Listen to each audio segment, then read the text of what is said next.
Mr. Brooks, you're on film. Oh, I'm sorry. Oh, thank you, Ari.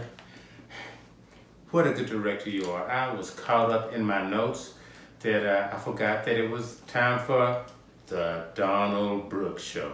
Yep, it's time. Hello, everybody. Another week, another subject to make you think, hopefully. We're going to call this one Out with the Old World Order. Out with the Old World Order, that's what I said. Hope you heard me. In case you didn't hear me, I'll say it again. It's that important. Out with the Old World Order. Now, what do I mean?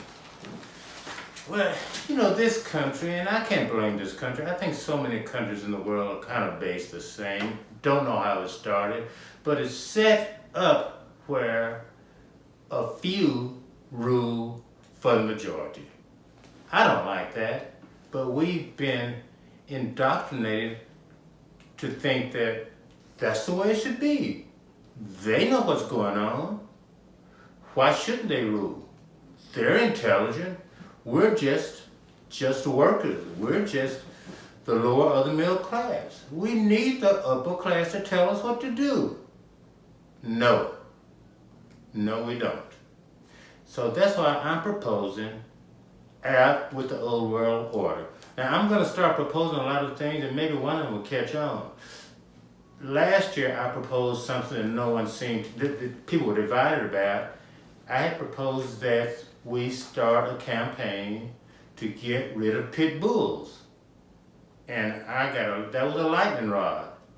But we didn't do it. So hopefully we'll be more successful with this one. Out with the old world order. This is very radical because what I'm proposing is unheard of and unthought of.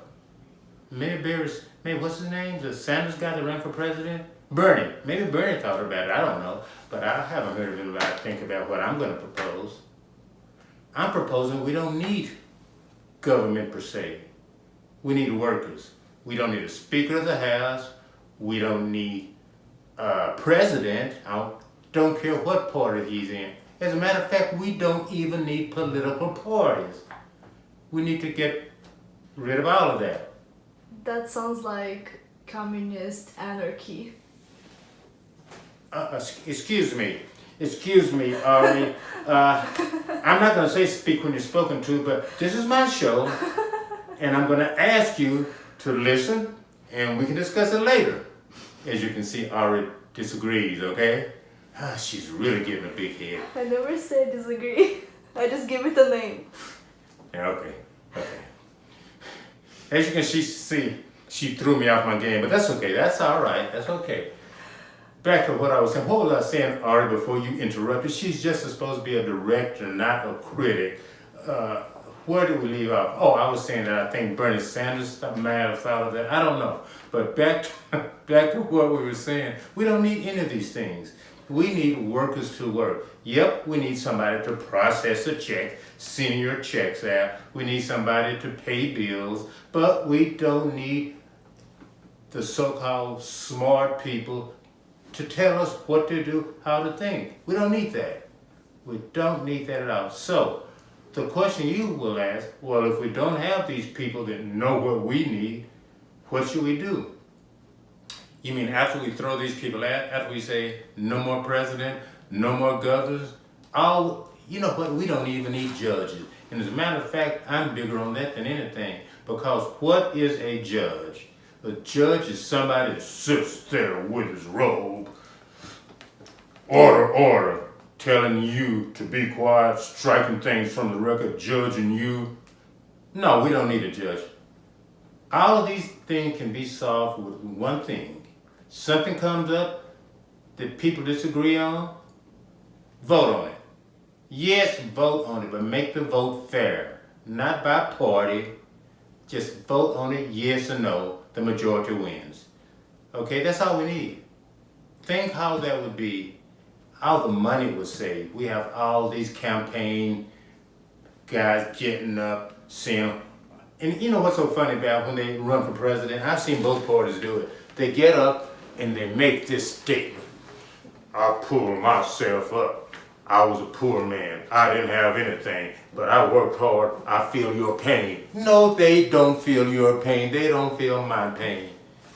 They feel the pain of what would happen if they don't do what the people that got them voted to get them reelected. They don't feel anybody's pain, okay? You're getting upset. Let me take a deep breath. We need to change everything. Who is going to change it? I can't change it. Maybe Ari could change it because she's a youngster, although she thinks she's smart. We need young people to change it. Y'all can change it. I've said this before. We're stuck in the same old thoughts about we need somebody to make up our mind for us. We don't. We don't need anybody to tell us what to do. This country needs to change. It needs to be we the people, by the people. And the majority of the people are the people. Now I have a couple more things to say and then I'm going to let you go. I don't know, there was a movement, and forgive me if it's still going on, but I remember one year, 5 or 6 years ago, maybe longer, that it was called A Day Without Mexicans, or something to that effect. Do you remember that, Ari?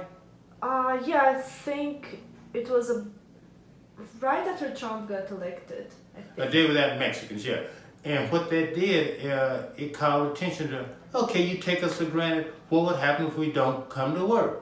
I thought it was very powerful. I don't know how much it got as far as if it's going to continue, but I thought it was very powerful. The way I found out about it, I was in a restaurant, and I go to restaurants and I get to know the different people, and I said, where is so-and-so? And they said, oh, this is a day without Mexicans. I said, what? Did she get fired? They said, no, all the Mexicans took over. Oh, and it was so funny. Tables were left dirty. The manager was hurrying to try to clean things up. I said, that's great. And I understand there was a movement that's going on, is getting ready to go on, is something about blacks, and what is it about blacks? Oh. What is it? There was actually a movement that was supposed to end today. So in solidarity with black people, you were not supposed to spend money from Right. the 4th of July through the 7th of July. You're not supposed to spend money. Well, that doesn't bother me because I don't have any money to spend. But that's great. That's great. Why am I saying these two things? I'm saying these two things because I think both of these movements would make a difference. You got one about the economic aspect, and you have the other about the racial aspect. People need to get together, common people. And when I say common people, I'm saying black people. Although there are rich black people, but the majority. Black people, Mexican, Indians, Asian, and, I'm not going to leave you out, white people that are disenfranchised. White people that are right on the same level of most of these people I mentioned. Get together, y'all. Overthrow this country. We don't need these stuffed shirts. I'm a president. I'm running for president. I want to be your governor. Please let me be your senator. I'll make things different. Yeah, you'll make things different, all right, but not for the common folks. You know what? I want y'all to think about that. Do you think that's worth talking about, Ari? Do you think that's worth thinking about? Yeah. Mm-hmm. All right, well, we're going to see y'all later, and I'm going to go. Oh, man, I'm late. I got to go watch Columbo later.